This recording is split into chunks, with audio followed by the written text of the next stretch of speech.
What's going on? This is Hoppy Hour. I am your host, Ryan Hoppy. And from the Covino and Rich Show, which you can hear on Patreon, Covino is on the show. What's going on, bro? Yo, Ryan, thanks for having me, man. Excited to be here. What's up? Nothing much, dude. I interviewed Rich like 7 weeks ago, and I said the same thing to him that I'll say to you. I love how when you guys got let go by SiriusXM, a lot of shows sort of, you don't see them for like 6 to 8 months when they've been let go from Sirius.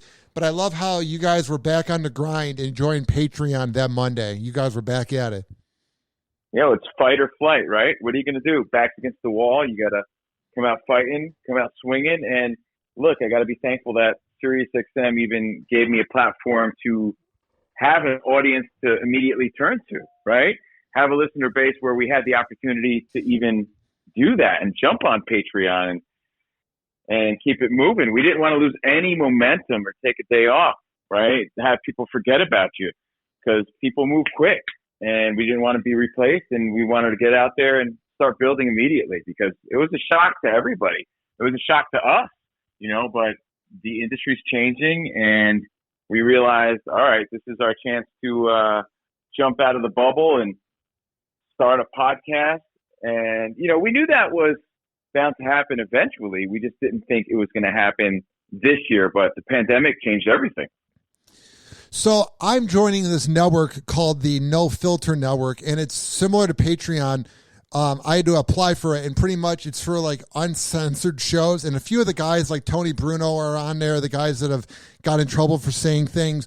And I'm doing this podcast for free, but I'm going to be doing a video show as well. So it's very similar to Patreon. And I just see that being the future, bro. What you're doing, what I'm doing, what Jason Ellis is doing, I see that as the future because it's like there's really no radio jobs unless you want to make $10 an hour board hopping, which is what I do on the weekend. But, bro, I don't think the internet was ready 7 to 10 years ago, but now I think this is go time, Oh, you're so right about that, man.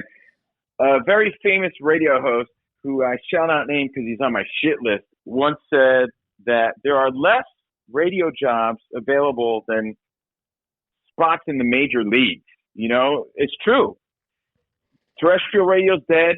Satellite radio is hard to get on the air if you're not a celebrity, right? Rich and I were fortunate enough to get in on early. But we went to satellite early, and we felt like we were pioneers in that field. And I feel like we got out just in time where we could do the same thing in the podcast world. Luckily, years ago, we were able to even have our Best of the Week podcast, which was part of our SiriusXM contract. So we already had an audience there as well, where we could put some free content out there for people who don't know us, So, look, I'm hoping it's a blessing in disguise, but it's absolutely where the future's at, if not there already. People want to listen to what they want to listen to when they want to listen to it, very much like cutting the cord with cable. SiriusXM provides a lot of content, and I'm still happy to be a part of it. But there's a lot of people out there that, they just want what they want. They don't want all these other options, so they're willing to pay for what they want and not all the extras. It's very similar to that. So I'm very happy to be, again, like I said, still part of SiriusXM, but happy to be part of that podcast world where people who want us will find us. And, man, I'm very grateful that they're actually willing to pay. I feel like we're ahead of the game because there's so many podcasts out there, but there's not a lot of people out there willing to pay for them. And that's where we benefit, and that's where we're really lucky, man. And the one thing I think you guys have done right since the beginning of the show is you guys never went after Howard, because all the guys in FM radio that I grew up listening to or I know about in different markets that were kind of like the shock jock of that town, they all were trying to go after Howard, and Howard won in the end. And I think what you guys did right to be at Sirius for that long and pretty much leave Sirius on good terms. And because like Rich said, you guys don't want to like over welcome your time there. So I think what you guys did right is never trying to like outlast Howard. You know what I mean? Like try to make it bigger. You guys were just yourself. Well, you're never going to want to bite the hand that feeds. And there's no question that the company did really well with the Howard Stern audience and the Howard Stern content. And I was always a fan, Keep in mind, I came up the ranks with a lot of those guys back at K-Rock, New York. So I've known them since I was since I was a teenager, right? Since I was my late teens, which is crazy. I think I was like 19 or something when I started at K-Rock New York. And, Gary Delabate was the one that recommended me for Maxim Radio at Sirius XM, and just grew up loving that stuff. So, I could never really badmouth them, and I never wanted to be like them anyway. Rich and I were always going to be ourselves, like you said, but we were never going to be throwing baloney at women's asses either, So we were very much in our own lane. And, I agree with you, man. I think just doing our own thing and being ourselves is what got us here, and we're going to stick with that for sure. What was like the first off-air conversation you had with Spot and Rich after you guys were let go? You know what I mean? Man, it was a shock because it was a negotiation that was going on for over a year. Our contract was up last April. So over a year ago, our contract was up. And it was in everyone's best interest, Covino and Rich, Spot, SiriusXM's best interest, to say, hey, maybe now's not the best time to negotiate because everybody's losing money. We're in the middle of a pandemic. Let's just keep going month to month. And we went month to month to month for a long ass time. And then the holidays came around and, we started to see the writing on the wall. So we knew, like, hey, this isn't looking good. Maybe we can keep our contracts going on the music side of things. But as far as Covino and Rich, it might be in our best interest, and it might be time, and again, a blessing in disguise, to make that move now. So, I want to make it very clear.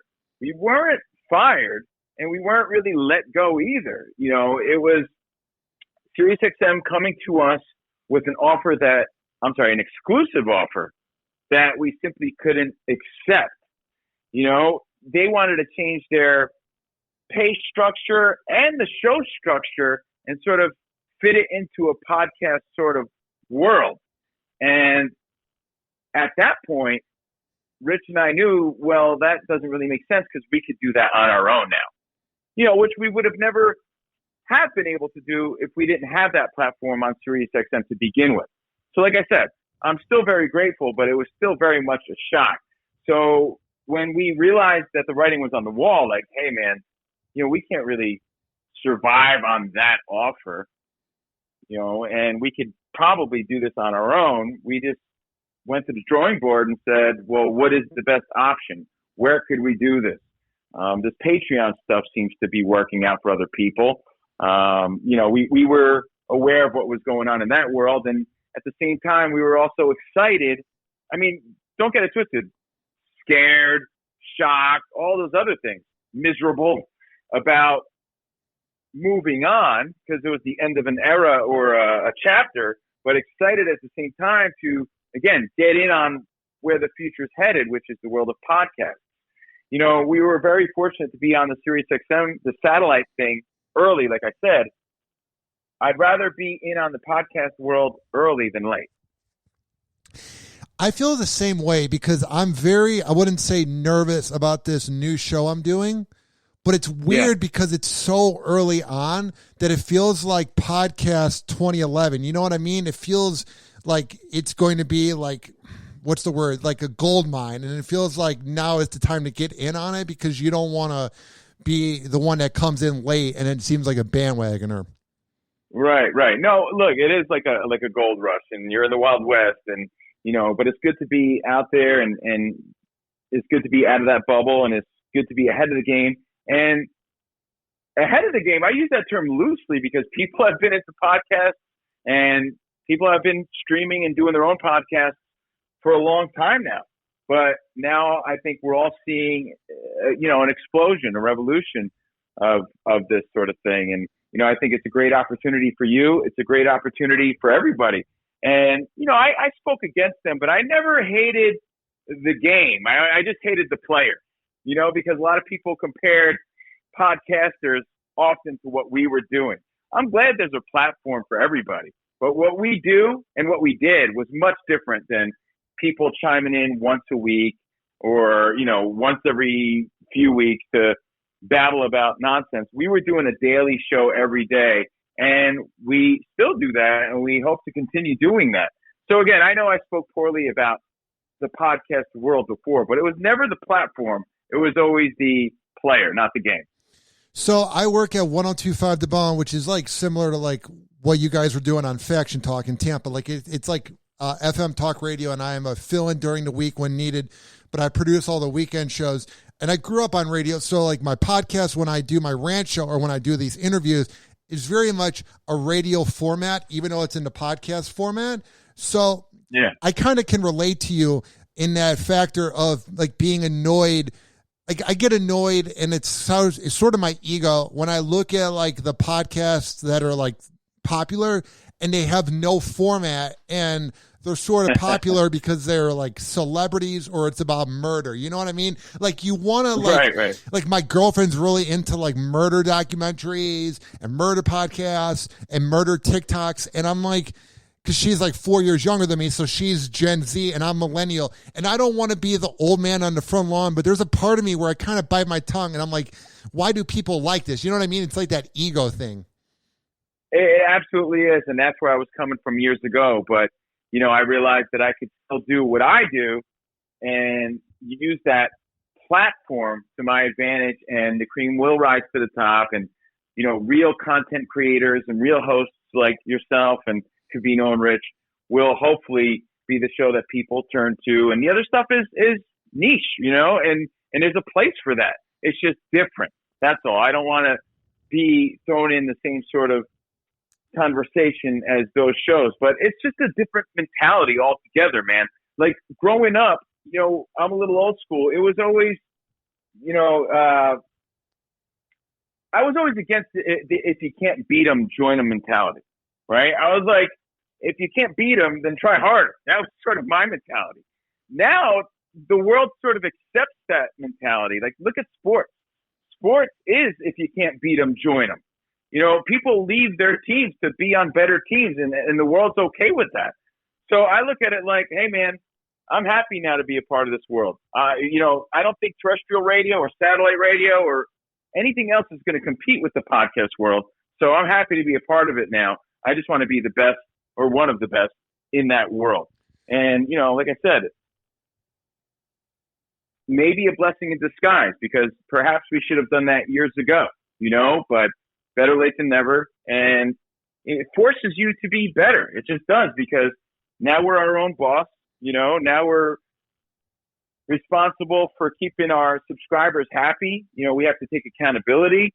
And I think the toughest challenge here isn't creating the content.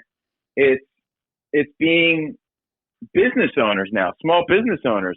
And Rich and I and Spot, we're great radio people and we're great content creators. At least we try to be, but none of us are really great business people. And, you know, Rich may think he is, but I can tell you he's not. He may be better than me, but he's not a good business guy. And I think that's where the struggle might be, or the learning curve will be, you know, because now it's about customer satisfaction and keeping people happy and not saying the wrong things, but still being true to your opinions and things like that. So, you know, now there's new hurdles, new challenges. And although it keeps you up at night, Ryan, you know, it's exciting at the same time, you know, because who doesn't like a good challenge, right? I know I'm up for it. So I feel that it's too. a whole new world, man.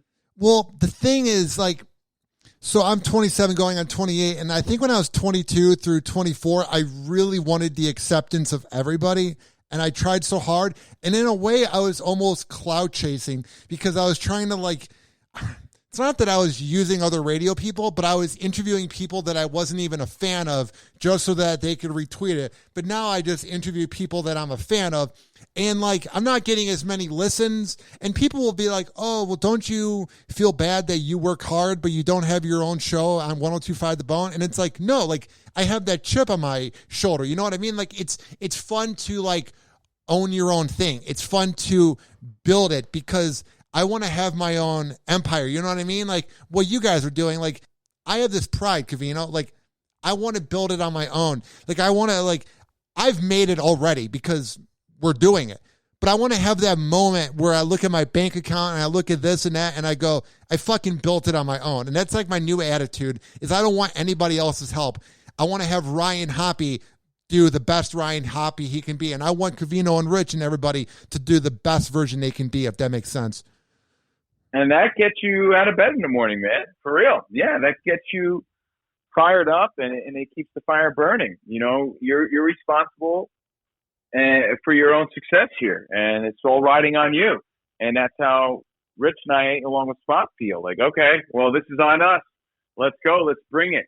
And it's a matter of let's continue doing what made us successful, but let's also make those adjustments that we need to make in this new world to also be successful. And, just this past week, I talked about the differences.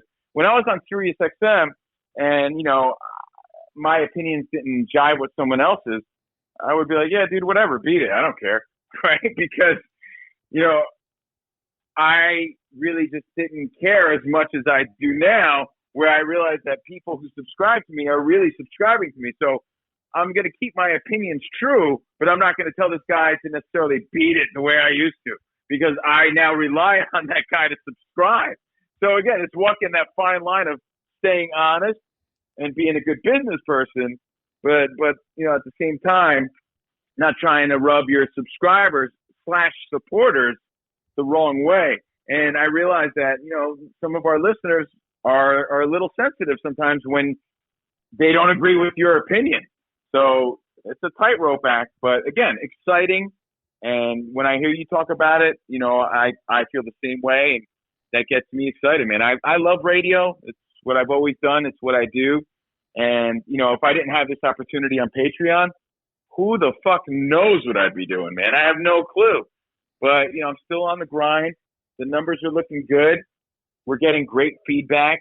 And, I'm getting more opportunities on the music side of Sirius XM, which is also fun because, a lot of times people put us in a sports box because of our time at ESPN and SNY and, because we're sports fans. But I'm just as much a music guy than anything else. So if opportunities keep coming on the music side, I'll keep taking them. So I'm happy to do a little bit of everything. And eventually, I'm hoping that things get big enough where Covino and Rich Show is our only focus. It is our sole focus. Don't get it twisted. But I'm saying our only focus, because to be honest, I think Rich and I could take this further and do more TV. I don't think we're done by any means. I think that the pandemic got in our way, but, everything happens for a reason. We weren't the only ones that took the hit. It was just part of the deal. And I think we're going to land on our feet somewhere else. I just don't know when and where, but we got some good people behind us. And, when that opportunity comes, we'll be ready. But by no means do I think, and we've been doing this a long ass time, and by no means do I think that we have peaked, And I can only thank, the people that believe in us, but, the people that listen and support. We wouldn't be shit without them. So I'm grateful, man. I'm grateful. I'm good. I was a little mad. I went through all the stages of grief when we had to move on from Sirius XM. So right now I'm just motivated to basically to stick it to everybody.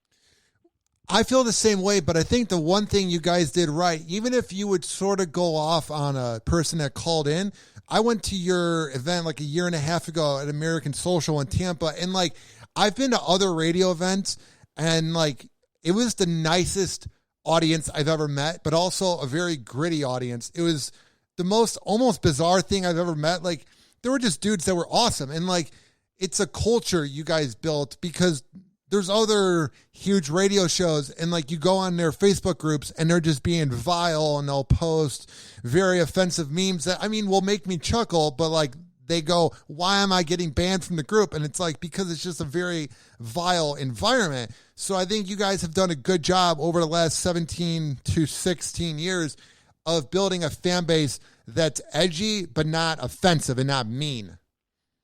Well, you know why? Because we never really attracted that fanatical sort of person. You said, a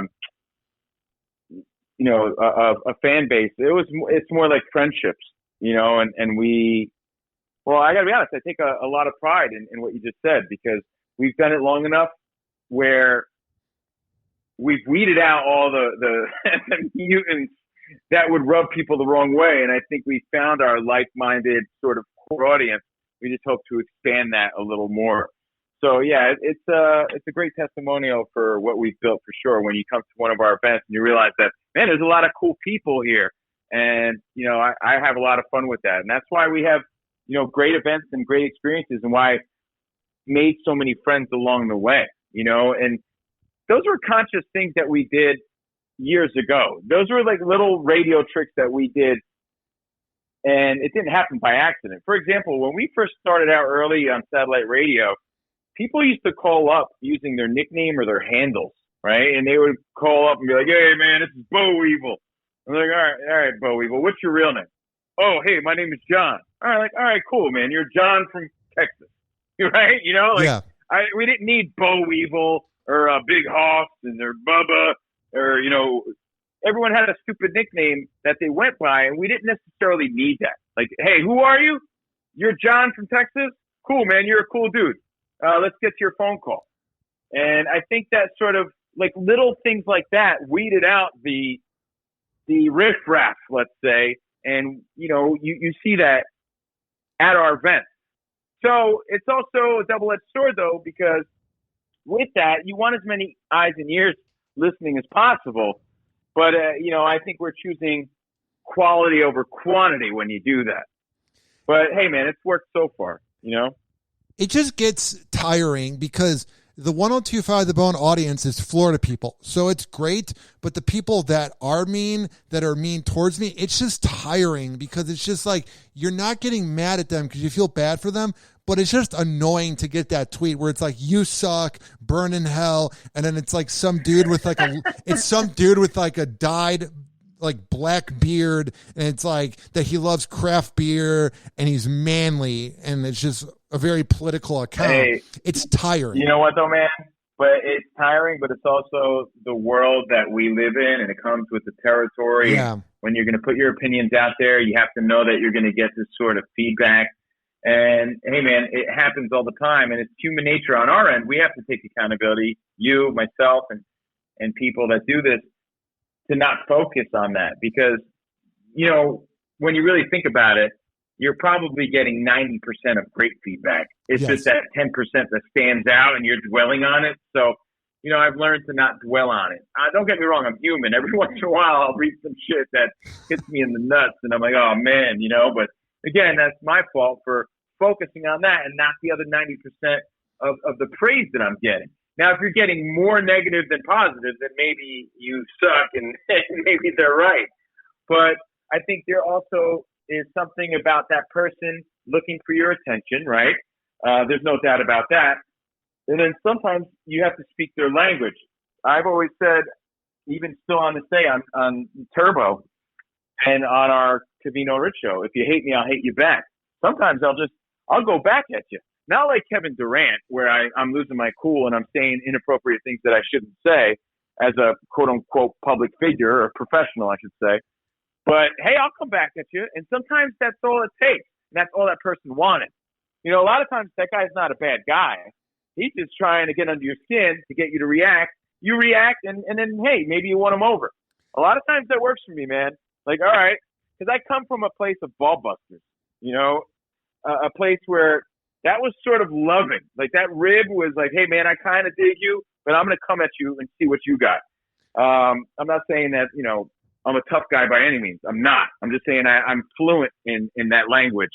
So someone talks shit, I'll hit him back with something nice, and they're like, bro, that's awesome. I was just messing with you. Yeah. A lot of times you pull the reversal on them and it works, but, I try not to take any of it really to heart, man. Even the praise. Like, to be honest, like, hey, do I feel good about it? If I feel good about it, then I'm good. That's how I gauge things. What did you think of that Kevin Durant situation? My opinion is this. Everything he said was dumb. It's dumb that he reacted to an actor, but I also thought it was repulsive that Michael Rappaport was trying to act like a victim, and then Michael Rappaport tweeted out private DMs because he acts like he's a victim all the time, but he's said the most repulsive things about people over the years. So I thought Kevin Durant was a dummy for how he responded, but then it was annoying how the media was acting like Rappaport's a victim. Like if Kevin Durant went that way towards like a 19-year-old innocent TikToker, that's different. But I was like, how are we supposed to feel bad for Rappaport? Like everybody's guilty in that situation. You know what I mean? I was talking about being fluent in asshole, right? Yeah. Everybody knows Michael Rappaport is fluent in being an asshole. He's great at it. He's great at trolling and being a ball buster. It's what he does. And I like Rappaport personally. He's always been cool to us, right? But we all know that side about him. So Kevin Durant, knowing that, is basically saying, well, fuck you. Guess what? I'm fluent in this too. Let's go. The problem is Rappaport made that shit public, right? So I feel like Kevin Durant, he has to take accountability because he did it. But I think we all understand that Rappaport sort of broke that bro code of sorts and took something private and made it public, which therefore made Durant look bad. Because Durant represents an organization. He has sponsorships. Kids are fans of his. And he said some pretty vulgar things that he probably shouldn't have said. Even though I get it, you get it, we all get it.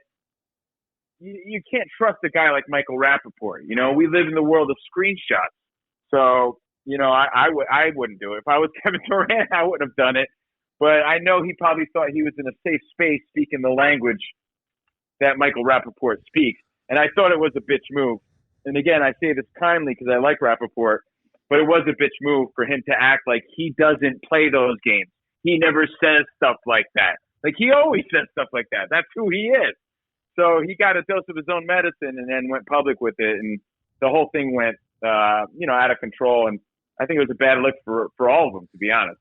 I don't know if you're a Nets or a Knicks fan, but that game when Kevin Durant came back, he dropped like 35 points and was like magical. And it was like, he's irritating on social media. He can be obnoxious in person. Like, I haven't met him, but just seeing interviews. But man, like, watching him in that game, I forget who it was against. It was last week. I was like, man, he is one of the best of all time. There's no doubt about it. Oh, of course. He's nasty, man. And, when it comes to basketball, no one will ever deny that he's one of the greats. But when you see things like that happen to him, you realize how special a guy like LeBron James is. Now, yes. I'm not going to sit here and swing from LeBron, but I don't think LeBron would misstep like that and give Rappaport the time of day and satisfaction to stoop to those levels where it could be used against him. And that's where KD slips up sometimes. He's a little too sensitive for today's world, but it is what it is. And, unfortunately, he, like I said, he represents an organization and he can't be doing those things. But, I mean, he's a great, and it happened. And, I think we should all learn from it. It's a reminder to all of us. Some of that shit we think is private really isn't private. And that's the world we live in. We got to think smarter than that. So I've had 3 girlfriends in my life. I'm currently in a great relationship. We've been going on for 6 months. I live with her. She's wonderful. She's my biggest supporter. And it makes me realize that my last 2 girlfriends really hurt my radio career at that moment because they were toxic. In the moment, it seemed great. But at the same time, it was like they were kind of bringing me down by saying, oh, you don't make a lot of money, and just kind of critiquing radio. So now that I'm in a great relationship, I'm doing better than ever, and I feel happy. I know you're in a relationship. What is some advice your girl gave you or ways that she was by your side after you guys were let go from Sirius and then going on to the Patreon world? Well, I mean, relationships are tough, right? And when they're going bad, we all say things that we probably shouldn't say. And women will always go where it hurts, and that's, yes, to question how much money you're making or how successful you are. All those things to make you feel good. But again, those things go both ways. For anyone that saw our last show on Sirius XM, we were streaming it because it was our last one. And I think you saw immediately when I signed off for the last time and said, see you in the promised land, how it hit me and how Jordan was there to console me, and help me through it. She knew it was tough. I think that some time has passed, so she thinks maybe that I am over it. But, I'm a moody bitch sometimes. And a lot of it is because I have a chip on my shoulder and because I want to win and because I want to continue doing this for another 16 to 20 years. But, I think she is very much on my team and supportive when it comes to the new venture. She doesn't want to see us make any business mistakes. So if she doesn't like something, she's very vocal about it. She's also in my ear telling me I got to play smarter, and I can't do those Kevin Durant type of things. I can't come at people the way I used to because they're not just listeners anymore. They're subscribers, things like that. So she's quick to help me out and be supportive, and is also an ear. Just, I bounce things off her all the time. Hey, what do you think of this? Hey, what do you think of that? Hey, what are your thoughts on us doing a show on Twitch every once in a while? She knows a lot about that world and a lot about marketing. And, she's not just all looks, she's pretty smart. So when it comes to this new world of podcasting and how we're going to get to the next level of sponsorships and everything, she's always someone I could turn to for advice. And as, I don't want to say a fan, but she listens every day, so she really enjoys what we do. And she's known me as a radio guy from the start. So it's good to have her support 100%. What's been the biggest difference in your shows? Oh, but hold on. Ryan. Yeah. Hold your question. What's up, bro? Your question. The advice I could give to you is based on the mistakes that I made. And that's, you got to leave it at the office or at the studio. I got to work on that. A lot of times I'll I could get in a heated debate with Rich, or I could get some negative feedback from a listener, or, something could happen. And a lot of times I will bring it home. Oh, yeah. That doesn't help the relationship. You know what I mean? It doesn't help. My advice to you is to, share your day, but focus on the positives and leave the negative shit home, because it's really not going to help the relationship you're currently in. So that would be my advice, man. I'm working on that so hard, bro, because it'll get heated on the weekend on some of these shows, or I'll just be tired because I get up at 4 a.m. and man, there's times my girl will be like, just knock it off. You don't realize you're being a dick until she says it, and then you kind of look and you're like, damn, I'm being a dick. You know that moment where you're like, sorry, right. I don't mean to do that. Yeah. 100%. And you know what else? One more piece of advice that I have to also remind myself and give to myself is, when you do radio, and I imagine most things, not just about radio here, today's world, especially with everyone working from home and just the way things are, you're always sort of on the clock, right? Whether it be emails from work or people texting you about things. Yeah. In our world of content, you have to be in the know, right? You have to know who won the game, what's the latest news, what's trending, what's going on. Is there a story, a hot story I have to know about for tomorrow? I think that, sometimes you have to know when to put the phone down, and I don't know when. I don't know either, bro. How do you do it? What do we do? I don't have any answers to this. I know. Other than maybe you set certain hours of the day. I talked to Dr. Phil, random name drop, but I've talked to Dr. Phil before, and he told us something on the show that I never forgot. I haven't been able to implement it. And he said, everybody knows, anyone that works with him knows, everybody knows that when 5 o'clock hits, I don't answer my phone, and I'm off the clock. Meaning he's unreachable. He's spending time with his family, and don't bother him. He's not dealing with you until the next day. If anyone, especially guys doing what we do, can take a little nugget of that, maybe adjust it, hey, after 8 p.m., I don't know, after all the games are over. Otherwise, you got to make that quality time for your lady, because it's tough between giving her attention, your phone attention, the constant feedback that you're getting from listeners and updates from social media and things like that. My advice is to find that balance and figure it out. And I'm working on that myself. It's so hard, bro. I remember maybe 4 years ago, I would be like, man, I am a sober person. I would drink, you know what I mean? But I would be like, man, I don't have a drinking problem, don't have a drug problem. And I had that chip on my shoulder where I acted like I was perfect. And it wasn't until recently that I went, man, my cigarettes, my cocaine, my drinking is my cell phone. I didn't realize that till probably the pandemic. I'm like, man, I am addicted to my cell phone. Me too. But you know what, man?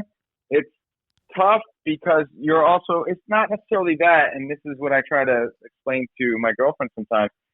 I'm addicted to winning, right? And I'm more motivated than ever before. So when I'm disconnected, I feel like I'm not I'm not exactly doing what I'm supposed to be doing, right? Like, I'm not in the know. I don't know what's going on for the show tomorrow. I'm not coming up with thoughts. I'm not coming up with content.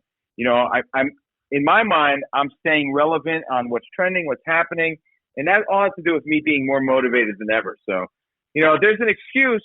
You know, it's not necessarily justified, but I do have my reasons. Okay, so I asked this to all the people I interview. I asked Rich this. So I will ask you when it's all said and done. Whenever you decide to retire, how do you want people to remember you in radio and media and whatever you do in the future?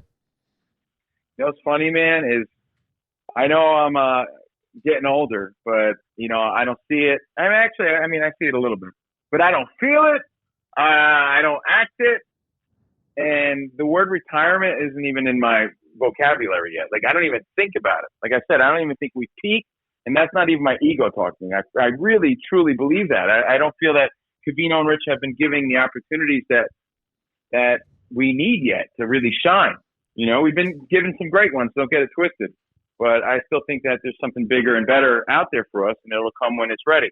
So retirement, you know, that kind of shit, I don't even think about it, man. I still think, like, we're, in the grand scheme of things, some of the youngest in the game, you know, and I think trying to look your best is a big part of it, because, you know, people are going to look at you and judge you and think, yeah, I mean, these guys are past their prime. I don't ever want people to think that when it comes to giving us an opportunity.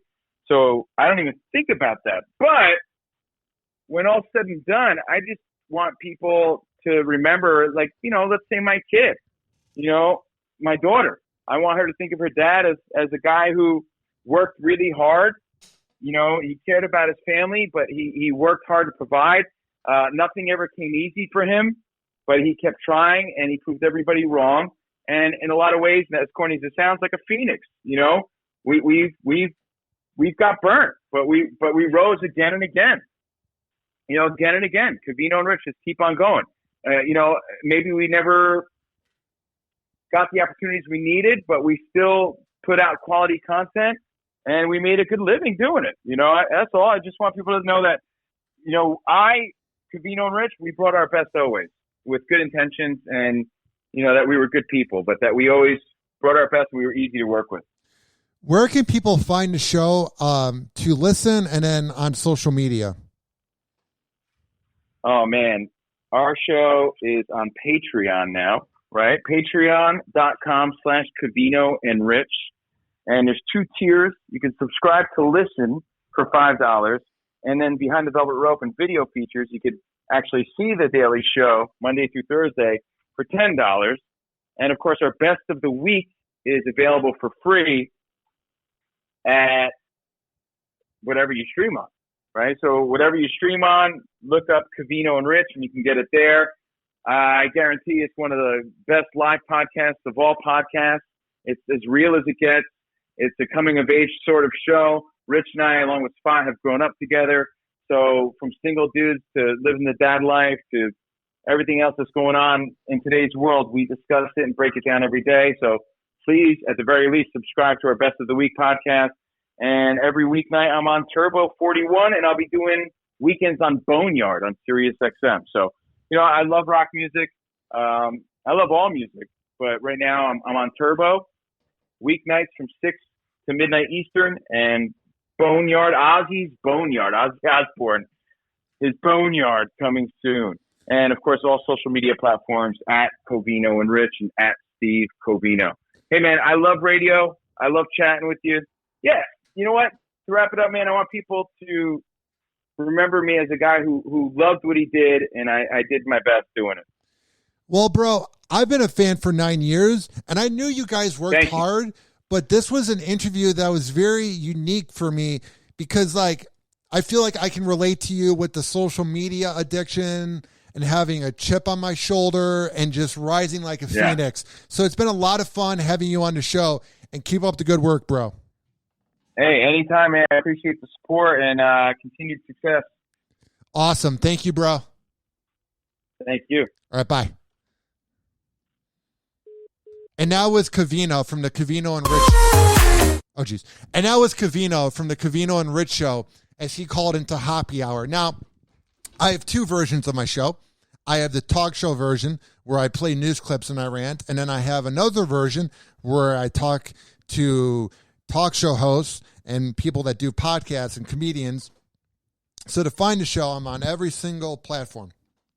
Audible, TuneIn, Spreaker, Amazon Music, Spotify, Apple Podcasts, Mixcloud, and search up Hoppy Radio, HOPPE Radio. Tweet at me and add me on IG at Ryan Hoppy Radio. Add me on Snapchat, Hoppy Radio, and go to my website, ryanhoppyradio.com.